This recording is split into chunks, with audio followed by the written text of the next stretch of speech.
Hi folks, I'm Alan Watt, and this is Cutting Through the Matrix on June the 4th, 2017. Words.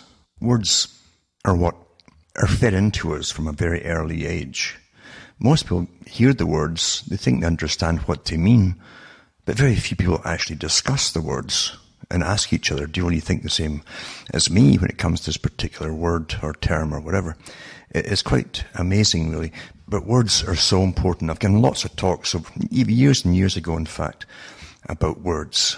There are different levels of words and understanding them, and even coding them and so on. And you find even societies down through the ages have used their own little codes within the wording. From ancient times, actually, you can find the Romans used particular tribes around about them in the Middle East who used letters, which were also the same as numbers, and they could use the numbers and actually code messages that the Romans were sending back and forth to each other in the field. So it's always been an understandable thing that deceit, being part of human nature, it seems, will always run the show. But you also find, too, that with the scientific age that we live in, and with the introduction in the late 1800s and into the 1900s, you'll find that with behaviorists, psychology and all the rest of it coming into play, that it was becoming far more precise on how to program people, again, through the use of words. Words in movies, for instance, or even in storybooks, work so well because they conjure up images in our minds. And an image attached to a particular word or phrase can have a tremendous lifelong impact when it's coupled with a highly emotive picture. And that's why they use such things in indoctrination of young people, for instance, in different kinds of movies and so on. All the updated politically correct memes are put into the movies so that the children will actually always react in a Pavlovian style to particular scenes or words attached to the scene and so on down through their lives. It's an exact science today. And most folk are completely unaware that it's being used on them even when they sit and watch their television sets at night, regardless of their age. It's a perfect science. It's embedded in everything today. But we also have many other words on another level too that you think you understand what they mean, but you don't. And here's a few words from George Orwell, for instance. And it says, the words democracy, socialism, freedom, patriotic, realistic, justice, have each of them several different meanings which cannot be reconciled with one another. In the case of a word like democracy, not only is there no agreed definition of what it means, but the attempt to make one a definition is resisted from all sides. It's almost universally felt that when we call a country democratic, we are praising it. And you think about that. Why are you praising it? Think about it. Really think. Why are you praising it? And then he goes on to say that consequently, the defenders of every kind of regime that claim that it's a democracy and fear that they might have to stop using the word if it were tied down to any one meaning, words of this kind are often used in a consciously dishonest way. So people are afraid, you see, of getting a definition because it won't fit into various countries what they actually are, as opposed to what they say they are. It simply won't fit anymore. But as long as it's kept vague, anyone can call it democracy. The Soviet Union claimed it a democracy. And I think they still do it in China today, the Politburo. The people are allowed to vote in Politburo member number 1, 2, 3, or 4. That's the only party there is. But it's a democracy because their definition, basically, loose definition, is that you're allowed to vote. And that's all that democracy means to them. It's interesting because to me personally, I think the only one that really has close to democracy is actually Switzerland, because anything that matters on any major way to affect the people in their pocket or anything else, it can't just be passed in government. It has to be put out to the vote for the people. They all take the vote on it, on things that really matter. That's far closer to what I would think of as democracy, as to what you actually have. But think about what democracy means. I mean, now, in the last 20 years or so, democracy really means, probably 30 years, but what it really means in the Western countries is socialism. And remember that the definition of communism, according to, I think it was Khrushchev that said it too, and a few other ones before him, he said that communism is only socialism in a hurry. Stalin said it too. So it's the same thing, basically. And of course that was the technique used by the Fabian Society in London, was to use this, to bring the nations into a Sovietized system by using the existing parliamentary system. In other words, they wouldn't bother with the complete overthrow, violent overthrow, do it very quickly. They would simply infiltrate over many years until the whole system and structure and bureaucracy was theirs, and you're in a de facto socialist system. But always remember that behind every movement of people, with all their masses of followers, I don't care who they are, for and against, whatever, there's always amazing minds at the top. They've got nothing to do with what they've taught the people to protest or to demand or whatever. They're way above that. Way above it.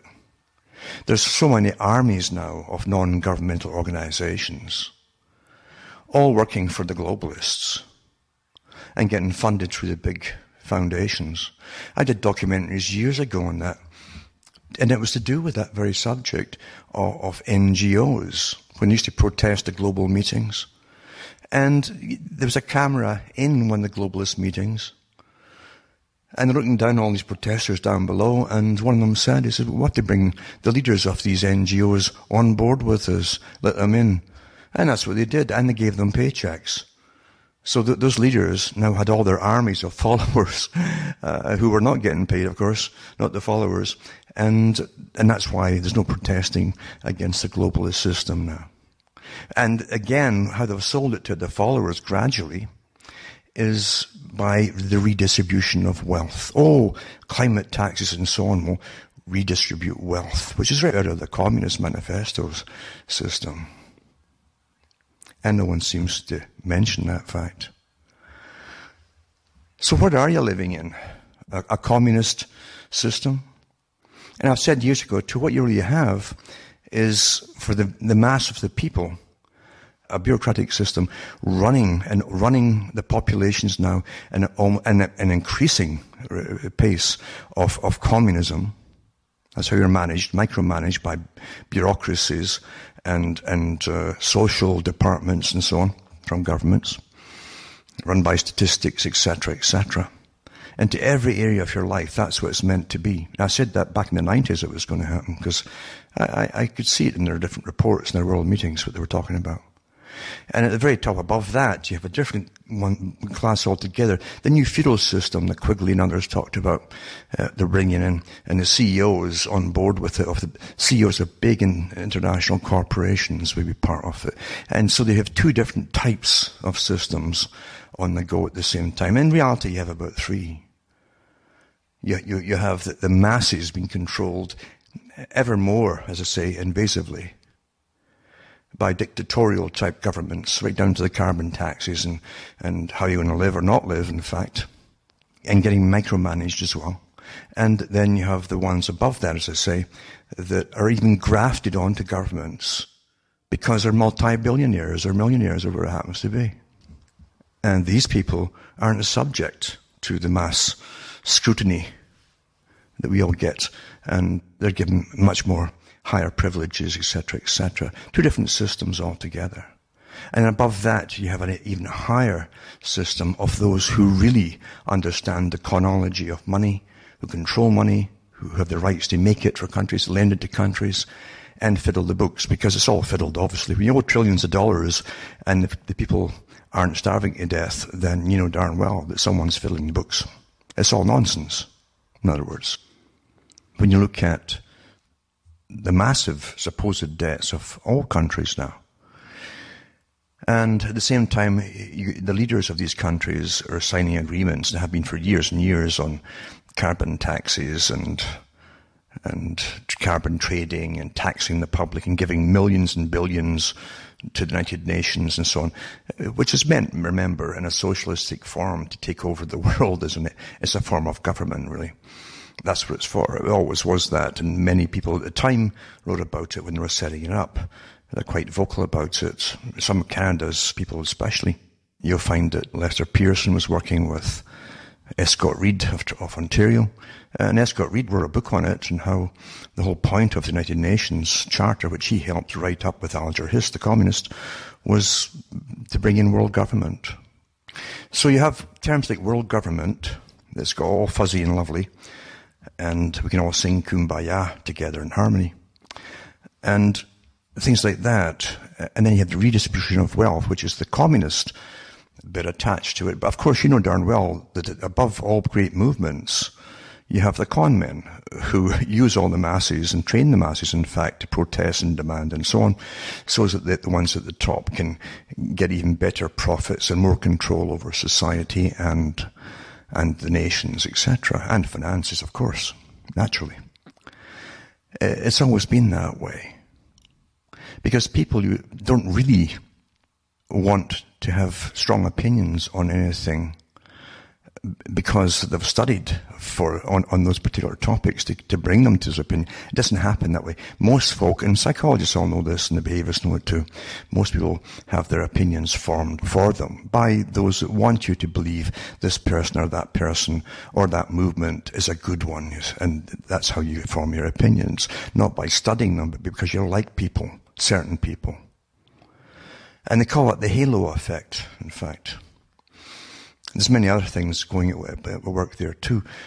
But the halo effect is if a person looks good and presentable and seems nice on television or whatever, then they must be good. And then your own mind will take it to the next step. And you'll say that they're also intelligent, because if they're good looking and they're nice, they must also be intelligent. And it goes on from there. And it's all fake, basically. You have no idea who they really are. But that doesn't matter. That will stay in your mind. And people, a lot of people, and all down to different, even down to the genders, who likes what and so on, and who is easier to manipulate in certain areas than others, etc. And they all have their turn at it as well, mind you. But that's how well we're understood. So people really form their opinions on emotions as opposed to investigative facts. And that's really how it is. And after the facts are presented, often if they come to like the person and the facts that are presented to them afterwards, it won't matter if the facts are negative. They'll still like the person and they'll deny everything you're showing them. Facts don't count to them. And that's something that's been used so much to the full today. When it comes to manipulating a planet and billions of people to go under the authority of a few for the whole world. I mean, this is like a plutocracy for the planet for the first time, with total control for the first time. The whole globe. And how they've trained people for decades into this, and they've put their indoctrination through all the schooling system naturally, because you must always indoctrinate the children first, who grow up. If you get them young enough and indoctrinate them into what you want them to experience in the future, they'll go through that, all the changes, and they'll think it's all quite normal. Again, basic sciences, but they're very, very intense, and they work very well on the people. So when you think about having opinions for yourself, you better question what they are and how you got them, and be honest with yourself if you can. Most folk, again, can't really be honest with themselves. And in this age where people and statesmen, in fact, have been replaced by celebrity figures, then we're in a sad sinking boat, you might say, because it's been awfully successful. I've got old books going way back to the 20s and 30s and so on, talking about bringing in this system, how the elite would bring them in. And the elite managed all sides, including the communist sides. You know that too. You know that. And the communists were not all over in the Soviet Union. I think there was more of them living inside the US than anywhere else, to be honest with you. And their great-grandchildren are running the US today, it would seem. And they've never lost sight of this system which never worked. In reality, it was brutal as well. Murderously brutal. Remember that communism doesn't believe in anyone else having any opinion outside the party's opinion, any authorized opinion. Doesn't happen. They kill you. That's what millions of folk died. Millions and millions. And here you have the same fanatics today being trained through the school system to be fanatics, not knowing that there's people way above them that don't even believe in the stuff that they're making you believe at the bottom. Because it's always a different system at the top. And everyone is a useful idiot when it comes to using force and demanding and all the rest of it. The people at the top of the world, they themselves would call themselves pragmatists and realists. They don't believe in the things they're teaching you to believe in. But they know the only way to motivate you so as you will get the ones at the top what they want at the top is to give you these emotive things to be furious about. And it works so, it's incredible. Today it's not really safe to say things in the street anymore. Even in passing, it's not really safe anymore. People can blow up so fast. It's just incredible. Because everyone's been so conditioned. Part of it, too, is because of the mass communication systems we all have today. The television was the greatest thing of all, and so many of the big players of brainwashing into this globalist system, with all of the things that must go along with it, mind you, I've come out and said it was the greatest tool. Spielberg said it, too. The greatest tool to brainwash people. It's a weapon. That's how it's done. Again, with attaching emotive things in a fictional setting with real life topics and imprinting it on the minds of the people that see it. It works awfully well. It doesn't have to be true. It can even be the opposite of what you're actually seeing. But that's how it's presented to you. It's quite amazing. Quite amazing. And it never leaves people to the day they die. These imprints are with them in their mind, like Pavlovian responses when you bring them up. So try and think, for those that do want to know and how things work, try and think about the words that you're hearing and how they're given to you. Don't forget that even quips from politicians, little quips, I mean all politicians, across the board, all sides of everything, they use propaganda machines called marketing companies to come up with the slogans and the terms that you're going to hear. And they have little, test groups and all that. They test it out on focus groups, etc., to see if it really works. And they'll follow that test group over weeks or even months to see if it's imprinted in them, if it changes their mind and how they see somebody or something or whatever it happens to be. It's so well done. All this stuff's so well done today. It's so intense that it's pretty accurate. So when you hear little quips being given to you, like the left always call himself progressive, like George Orwell called it progressive. What does that mean? He talked about a few other words and terms too in that same little piece. But yeah, what does progressive mean? If he means progressive, and it's like you always hear Canada's a progressive country, what does that mean? Progressive. What are you progressing towards? You must have a destination to be going somewhere. Otherwise, you're wandering all over the place, or you're static. And there's nothing wrong in being static. Sometimes it's safer. But if you're progressing, then someone has an idea of where you're supposed to go. So why don't they tell you where it's supposed to go? But of course, if you're wise and you're not a complete television, box head type person, you'll see what's happening and you know where it's supposed to go. That's what I mean by progress. Until all the old norms are bust, broken, the old culture is gone, bust, broken, stamped into the ground, and spat upon, or even worse, in fact. That's what they mean by that. That is what they mean by that, for those who haven't figured it out. Yeah. And so the future does not look bright at all. Under the guise, the beautiful phraseology you'll hear all the time again from psychologists' mouths to the paper and all that, and then to the people who present it on the media for you to hear. I mean, it's so perfect, isn't it? The terms that they use. And it comes across as though they're so caring, especially the official voices of your country. I'm not talking about the presidents, prime ministers, them too, but also the bureaucrats, and even countries that are British Commonwealth countries, because you all have your BBC or CBC in Canada and stuff, and you have Australian national television. These are all their national tax-funded companies and so on, that they're always on board with the same agenda. And they're always in communication with each other, obviously, to stay on the same agenda, announcing the same upgrades at the same time to put across on the public. It's quite fascinating when you really see it. But they'll put themselves out as, or appear to be awfully nice and caring. But everybody across the whole world are caring, until you got to keep buying Kleenex tissues or some kind of tissues all the time to blow your nose and dry your eyes, because we're so darn caring about everything.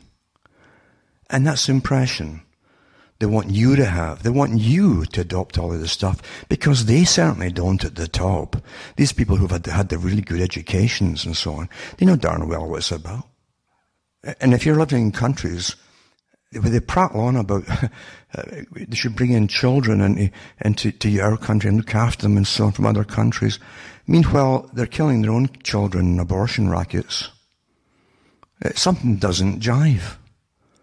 When there's inconsistency of logic, then it's no logic at all. It's an agenda. And that's what philosophy is supposed to work out. If you go along the path, it must be the same path. It must jive with the path next to it if they're both going along the same direction. So you can't be concerned and do the opposite at the same time. But this is how you're brainwashed all the time. Constantly brainwashed. Constantly. And I could go on and on and on, but there's no real point about it, because I've seen it in other countries too. I knew it in Britain, growing up in Britain. Britain was on its way out. World War I had pretty well done it in, because only a plutocracy in London and the relatives and the big families had made money off what was called the British Empire. It wasn't the British folk that made the money off. The British people paid for it all through their taxes. That was the racket of having a centralised bank system, which allowed governments then to start borrowing money and then paying it back through taxes. That was the racket. It's never changed. That's why it's the same system in every country now. But the people are left holding the bills for everything. That's what the people were given of Britain. And then World War II came along, and that completely finished it off. And then from the 60s onwards, it was opening the door to more and more immigration. And some people mentioned it back in the 60s, what would happen, but they were shouted down, because it was an agenda. An agenda had to have those at the very, very top. And every country has an owner, remember. I really mean that. The ones at the top of Britain knew what they wanted. It didn't matter what the public wanted. Never does, really. But they had a different view of where it was going to go, including selling it down the road into a united Europe. So here you are all that time as well, fighting supposedly a Cold War, and using the excuse, if we amalgamate the whole of Europe together, then we can stand together against the Soviet Union like a massive bloc. What a con game that was. The whole Cold War was a con game. At the end of it all, you have people in the ex-Soviet Union coming out, top activists who will live through the brutality of the old Soviet system, saying that the European Union was just a new, more brutal form of the Soviet system, which of course it is. I always say, don't fight for anything. Don't fight for any cause that's given to you by others. Don't do it, because you're being used. You're really being used. And you have no idea, maybe even in your own lifetime, how you were used. Those coming after you will see it, but you won't see it often in your own lifetime. That's how it is. Do you really think the people in Britain would have gone off to World War I and II and Korea and all the rest of it? Do you think they're going off for that if they could have known what was going to happen to their country today? Do you really think that? Because Britain, unfortunately, is going to be a morass. And of course, they're using terrorism, which is there, but they're using it because they make it sure it was there since they brought lots and lots in over many, many years. And they really do know who is who. They really do. But if you notice, every dystopian science fiction movie of the future, for years and years and years now, many years, has shown you of these a military presence and high, well-armed police presence in a dystopic future. Where do you think all that came from and what that's about? Because that's what they're bringing in. And you've had the top people in all countries in the West saying, terrorism's with you forever now. That's going to be the norm. Accept it. All that was planned a long time ago. Long, long time ago. It really was. Do you really think they're so stupid they couldn't stop these things from happening? Do you really think they're so stupid that if they didn't want anything like this happening, they wouldn't have brought conflicting parties, even from across the world, into Britain? Some parties that have been fighting each other in their own countries for hundreds and hundreds and hundreds of years. Do you really think they're that stupid? Do you really think so? Of course they're not. That's something you must always remember. Those at the top are not stupid. And by that, I mean above even politicians and your prime ministers and presidents. There's much, much bigger agencies at work here. Much bigger. So don't fall for slogans. Don't fall for the fancy words that are used there, imprinted with a picture to imprint in your mind. Don't do it. Got to think. And think why they want you to use these terms and words and all the rest of it, and they forbid you not to use them. You got to use this. You can't say what it was before or is in front of your face.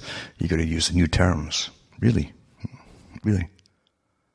The worst brutality and tyranny is tyranny over the minds of the people. When you can't think straight. And you're not allowed to say what you see or think or anything else. That's the worst tyranny of all. And such tyrannies are beyond brutal. They're lethal eventually. Because you do have the mad enforcers of them. And I mean mad. And the ones at the very top, those who are above it all, allow those down below to be brutal. They encourage it, in fact. It's quite something. And as I say, when you have these big, big public relations companies making up the slogans and getting their test groups and trying them on them and words, etc., and then they have them wired up to different machines to see their galvanic responses in their skin and all that when they hear certain words and all that stuff, to see if it's working on them. You wouldn't believe the tests that they do, and then they present it to you. And then they tell you to adopt it. And you're a bad person if you don't adopt it. You're bad. Naughty.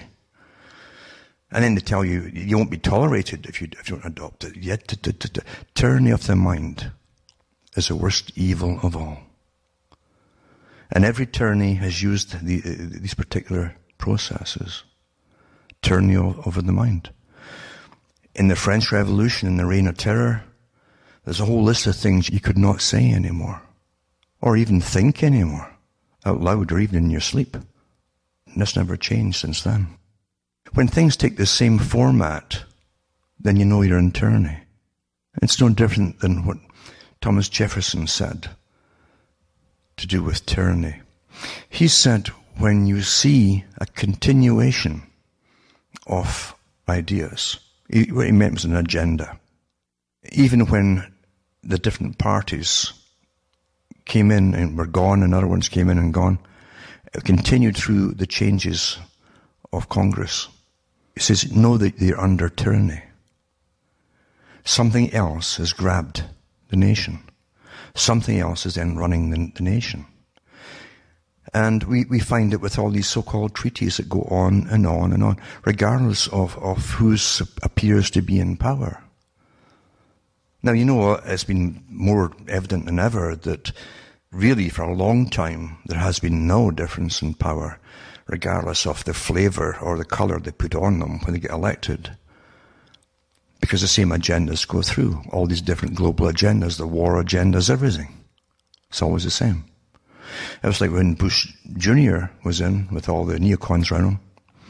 And then you had your massive wars on the list that the neocons had back in the 90s, in fact, of countries to be taken out, and away it went. And then Barack Obama comes in, and then when the neocons, like Rumsfeld, congratulate, and Cheney, congratulate Obama for continuing them. Why? How come? And then you have this latest thing with the Conservative Party in the US is not backing Trump, supposedly. And you got to say, well, what is the Conservative Party? It's like getting back to words and definitions again. And the word democracy, what does it mean? You know, what does conservative mean today? Carroll Quigley talked about that too. Back in the 60s, he said the same thing. That eventually the parties will still use the same terms to give an appearance of difference.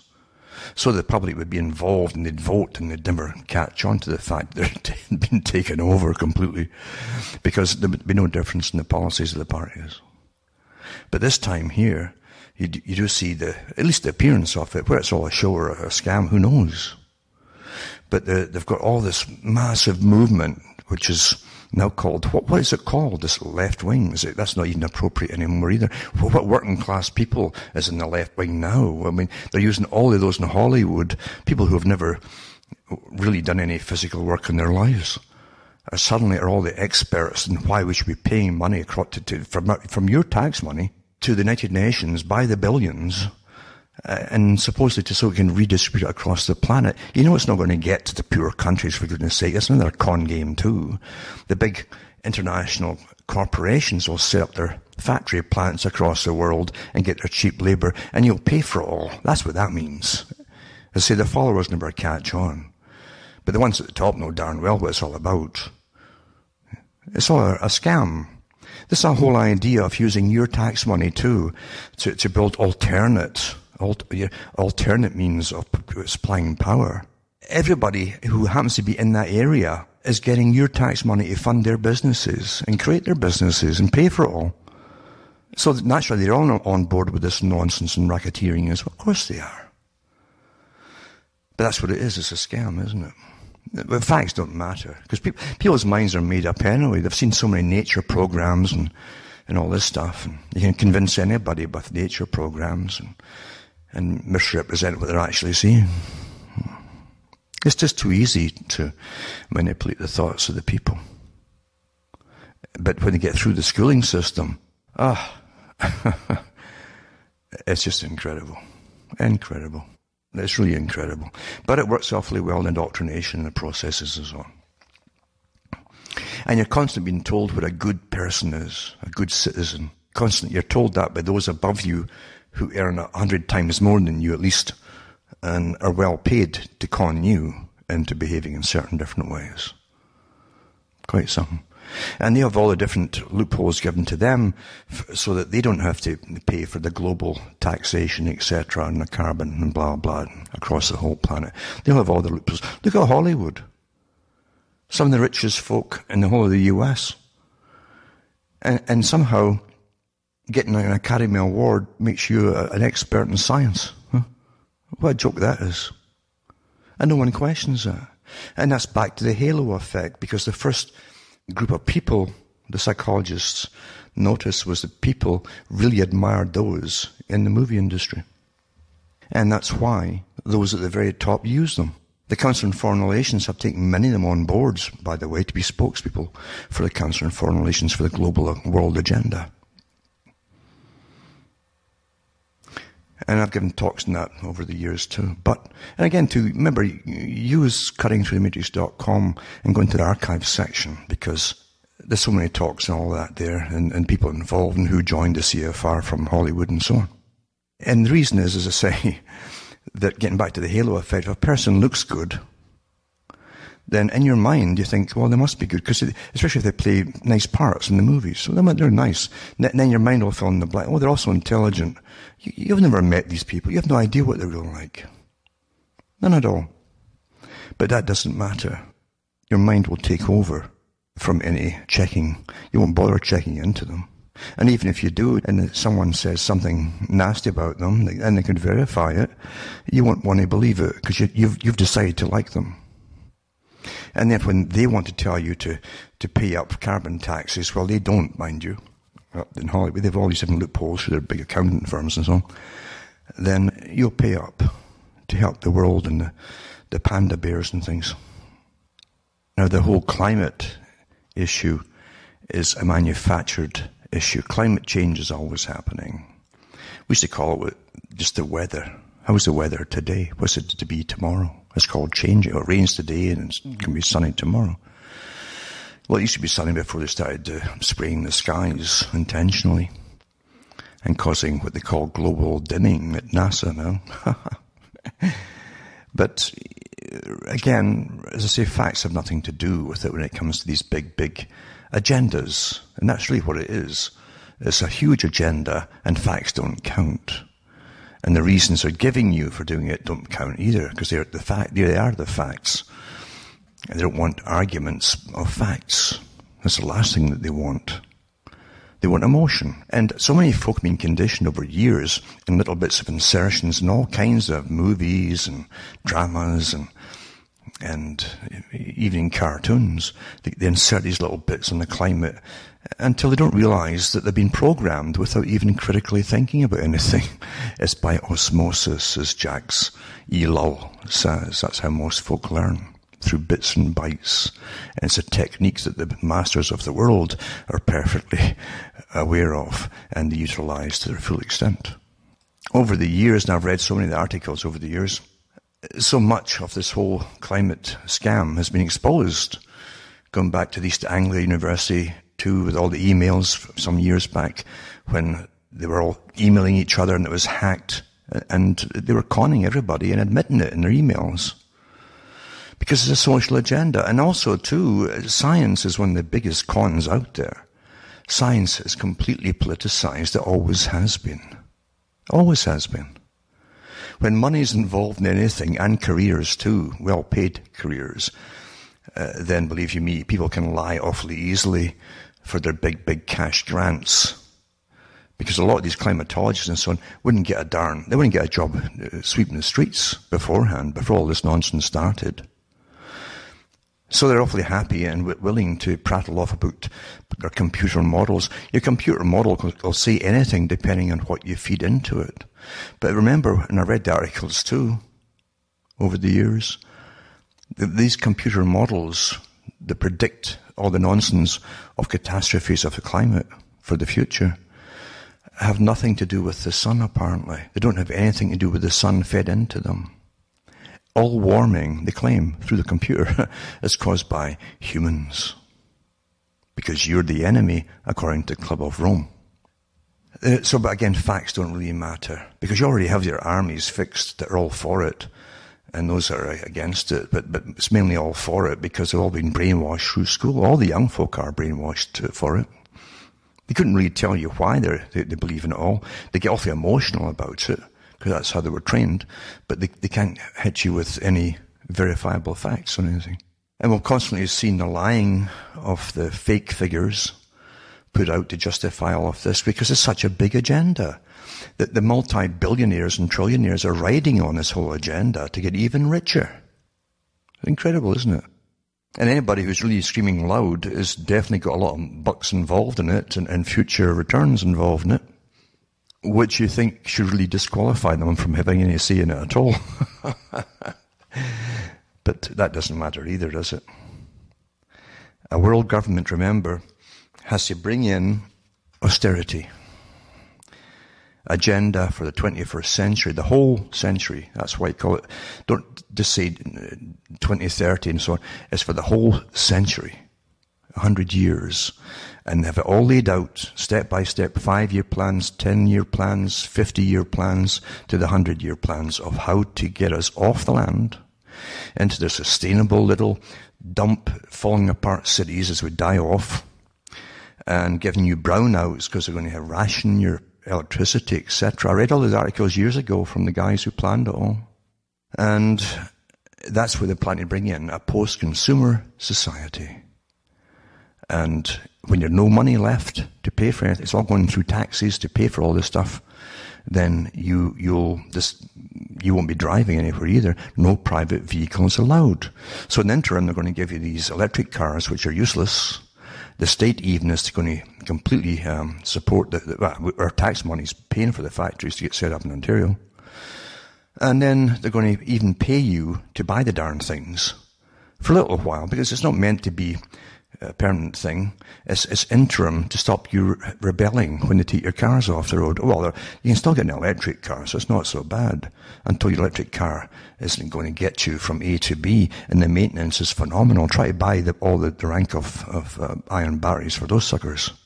So it's really on the go for off the road, as Agenda 21 said. No private vehicles allowed, essential vehicles only.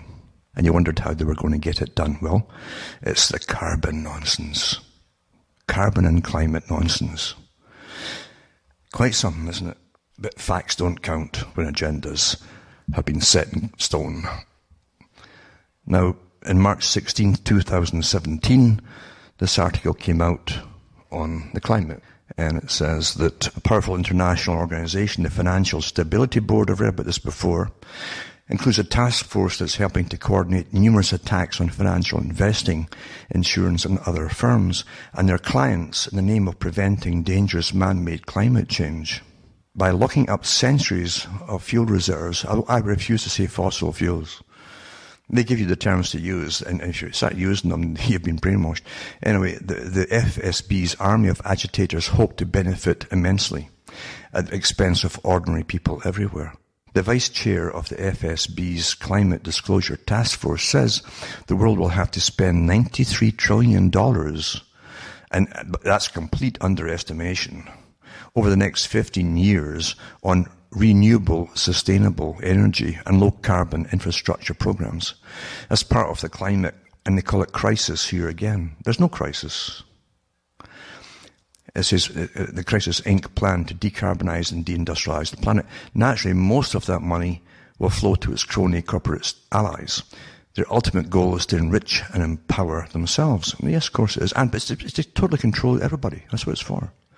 And fundamentally transform the global economy to our detriment, and especially to the detriment of the world's poorest families, using our taxpayer, consumer and investment, retirement, insurance and pension fund money. The $1.5 trillion climate crisis industry is not about to go quiet into that dark night, or to strut but an hour upon the stage, to then be heard no more. In these desperate times, it is unleashing even more sound and fury and assaulting new targets in a frantic effort to expand its heavily subsidized global empire. And you better believe it's all true, that. It really is. Look at all the big characters on board that are screaming the loudest. They've got massive, and they've got all their, well, not even all their money, they've got so much money, but a good chunk of their money is sunk into this whole investment scam that we're going to pay. And this is the Donald Trump administration, Scott Pruitt, EPA, continue to emphasize fossil fuels, job creation and economic growth, and de-emphasize the Obama obsession with climate change. News headlines hail the shale revolution's new world order, a huge oil discovery in Alaska and declining OPEC clout, as German industries head to foreign shores and 330,000 Dutch households cannot afford electricity, and that's true, due to soaring prices. As Chancellery Minister announced to thundering applause that Germany would no longer pursue its unilateral climate, CO2 reduction, energy efficiency and renewable energy policies. So, facts don't matter, as I say, but you're supposed to go into poverty as to help these folk get even richer at the top with all their supposed clean energy solutions, which you pay for and build and do all their investment on. You pay for it, the whole darn kit and caboodle, folks. Not bad, eh? Not bad for these characters. So sure, they're on board with it at the top. But you pay, and none of it will really work. They know that too. There's been so many studies, even on how much it costs to even make one little solar panel, compared to the output on energy that it can actually give out for its lifetime. It's pathetic what it can do, compared to the energy it takes to make it. And the same with everything else out there. But again, facts don't count. Another one too, it says, exposed how world leaders were duped into investing billions of dollars over manipulated global warming data. And it says the Mail and Sunday can reveal a landmark paper exaggerated global warming. It was rushed through in time to influence the Paris Agreement on climate change. And America's National Oceanic and Atmospheric Administration, called NOAA, broke its own rules by putting out the fake information. The report claimed that there was a pause in global warming and it never existed, but it was based on misleading, unverified data. And that was in February. It says that it reveals astonishing evidence that the organization that is the world's leading source of climate data rushed to publish a landmark paper that exaggerated global warming and was timed to influence the historic Paris Agreement on climate change. Everything is politicized now. You can't get any real science on anything because there's so much money riding on it. And all these characters are in cahoots and get their pockets full. There's incredible bribery going on everywhere. Everywhere. Amazing, isn't it? To put us all into slavery. What an amazing plan, eh? So a high-level whistleblower has told the newspaper that America's National Oceanic and Atmospheric Administration, called NOAA, breached its own rules on scientific integrity when it published the sensational but flawed report aimed at making the maximum possible impact on world's leaders, including Barack Obama and David Cameron at the UN Climate Conference in Paris in 2015. And it goes on and on and on to explain how it happened. And it was a whistleblower there who came out with it and presented it to the newspapers. Everything out there is a lie, as they want to bring you into this very old agenda, into total control, as I say, a massive communistic system which will run your life from birth to death. It'll even decide whether you're going to get born in the first place if they need you or not. Scientific management of the population. Complete. And that's how you're going to be run by a bureaucratic system based on basically a kind of communistic system of socialism. And above that, you'll have the management class that manage all of us. Above the social workers and social departments and agencies, etc. Above them, you have the big magnets for all the different... Because they're still going to have them, all right. They'll still have all their big international corporations, etc. Quite good, eh? And then another one here, it says here, it's official, Trump will pull us out of the Paris Agreement on climate. Now, you can all argue about it, but the fact is he was definitely voted in by a good chunk of the population in the States. And he did tell him what he would stand up for. Some of the things he's backtracked on. But I think if he'd backtracked on this climate nonsense, then he would have lost what backing he's got left, especially when he still has the wars he's promised to continue across the Middle East, including Iran, unfortunately. He would have definitely lost all his home base if he'd caved in on this climate agreement. But he says, we will cease honouring all non-binding agreements and will stop contributing to the Green Climate Fund. I would call it fraud. I cannot in good conscience support a deal that harms the US. The bottom line is that the Paris Accord is very unfair to the US. The agreement is less about climate and more about other countries getting a financial advantage over the US. Of course it is. Of course it is. The agreement is a massive redistribution of the United States wealth to other countries. Well, that's true, because that's what the Communist Manifesto is all about. And all the Hollywood characters love that, don't they? They love this communism for you, but not for themselves. They call themselves the culture creators in Hollywood, because they help to con you through all the different movies. And you emulate what you see, that's the idea. 14 days of carbon emissions alone would totally wipe out the US contribution to reduction by 2030, he says. Compliance with the terms of the Paris Accord could cost America as much as 2.7 million lost jobs by 2025. Every other country is the same, and I mean, Canada's already been blasted by the free trade. That did it in, and all the factories moved to China, same as the US and elsewhere. And here they want to take what's left out of the country and out of your pocket under this fraud to manage your lives and bring in their real new world order. That's what it's about. Anyway, he goes on to say here that we need all forms of available American energy, or our country would be at grave risk of brownouts and blackouts, because and I read the articles years ago on the air, from all the different sources in mainstream where they talked about, from the governments, talking about a future of brownouts and blackouts. That would be the price we'll have to pay, etc., of being managed in a socialistic fashion. I said withdrawing is in economic interest and won't matter much to the climate. We will be environmentally friendly, but we're not going to put our businesses out of work. We're going to grow rapidly. No responsible leader can put the workers and the people of their country at this debilitating and tremendous disadvantage. The same nations asking us to stay in agreement are the countries that have collectively cost Americans trillions. And he talks about his job as president to do everything within his power to give America a level playing field. Of course, that's what... So they can play ball when they want to play ball with the people who voted them in. And he will need the backing of people because he does have wars. He's going to continue. He's made promises, etc., to different factions. But he goes in to talk about how it undermines US competitiveness and jobs and so on, and the different studies that have been done and what the US economy would lose. It'll be $3 trillion over the next several years, I think. By 2040, the economy would lose 6.5 million jobs, 6.5 million industrial jobs, including 3.1 million manufacturing sector jobs. We'll see, because it's open-ended. He hasn't torn it up, and it's a shame he hasn't torn it up, because I think that's what needs to be done across the board everywhere. I've got a report here going back to 2001. So this has been ongoing for years and years and years. We had Maurice Strong, remember, at the United Nations, and he was responsible for bringing in the different biodiversity treaties and all these different treaties, etc., etc. And they talked about then too about the climate and how they could use different techniques to put the people down, depopulate the planet too. They want to depopulate the planet because it's all your fault, you see. They claim that it's all your fault that we're warming up, even though we're not warming up. And again, all the reports that come out, the scientists admit that we're not warming up. That's quite something. But back in 2001, George Bush killed the Global Warming Treaty.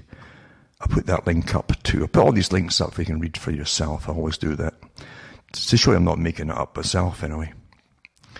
But then I'll go into the fact that here's the next move of this. It's quite an amazing time to watch the US. As I say, the conservative movement, or the Republicans as opposed to be, are awfully quiet about everything, except they don't want to go along with President Trump. And the left wing are refusing to go along with President Trump. It says left wing is meaningless today, isn't it? Because it's not comprised of workers. The bulk of the people who are up there leading it all, including Hollywood, I wouldn't call them actually workers, would you? I mean, they're not people in dungarees with pitchforks and straw hats on their heads. So it's kind of meaningless now. It's like the whole idea, and they talked about how communism at one time was for revolution, and to get the masses to do the revolution so that the ones who planned it all could rule over them. That's what happened with the Bolshevik Revolution. Always use the masses and make things worse and worse until the masses had to revolt. And the masses would have to have nothing, you see, including food, to get them so desperate they would be led to rebellion.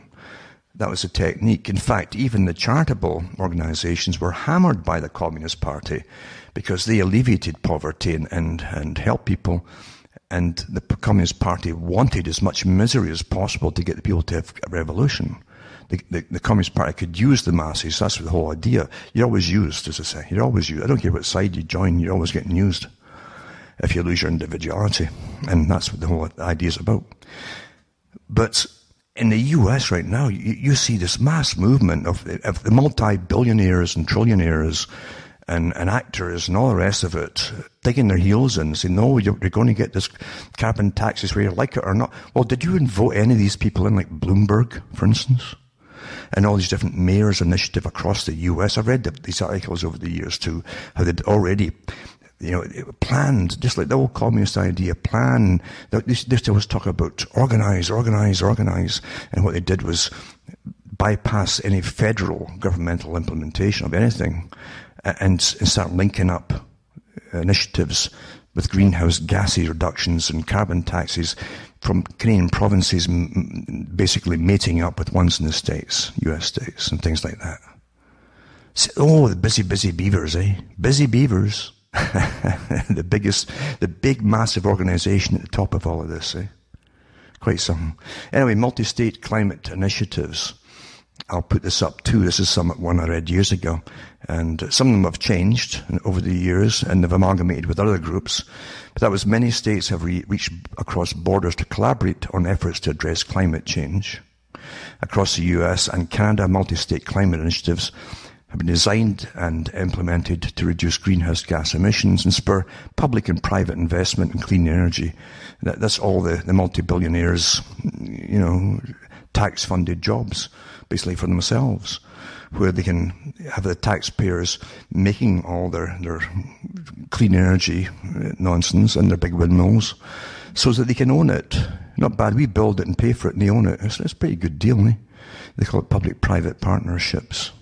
They're going to be sustainable infrastructure and so on. But what they're really getting to is sustainable development. You understand, if we're the problem, you've got to depopulate the people. You got it? And they talk quite openly at the very top about all of that stuff.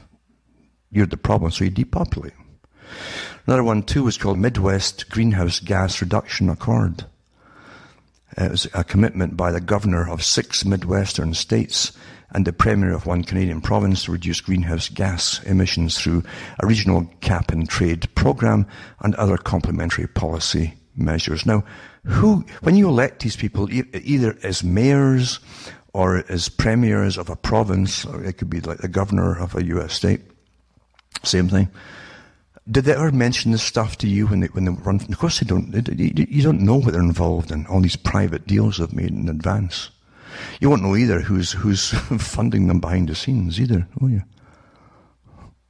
As it take you, all of you, and use you and lie to you. If they don't come out and get clean with all this stuff when you run to get elected, then they've lied to you. Of course they have. It's disgusting what they do. But I'm just showing you here how they've already got all these different organizations set up so they can continue regardless of what the federal government says. That's what it's about. And they've made it quite plain in the papers in this last couple of days that these big, association of mayors, etc., they're not going to care what the federal government says. They're going to make sure all the citizens are going to pay all these taxes. Beautiful, isn't it? And then you've got Cities Climate Action Compendium, the Mayor's National Climate Action Agenda. They're all members of a United Nations organization. Did you know that when you voted them in? Huh? Did you? No, they keep quiet about it too, didn't they? And it says, want to see what programs and policies the MNCAA cities are undertaking and promoting. And it tells you to download the Climate Action Compendium, a detailed inventory of municipal actions on climate change and other sustainability issues. That's how you're going to live, or if you're going to live, or if they're going to kick you off the land, or what. It's all involved. It's all the cities involved in the US too, Ann Arbor, Michigan, all the way to Washington, D.C., Utah, etc. It's got all the different places involved in it. They tell you what their targets are, 2035, 100% clean renewable energy. Well, a lot of folk are going to have to die in the process to get that, as you well know. I really mean that.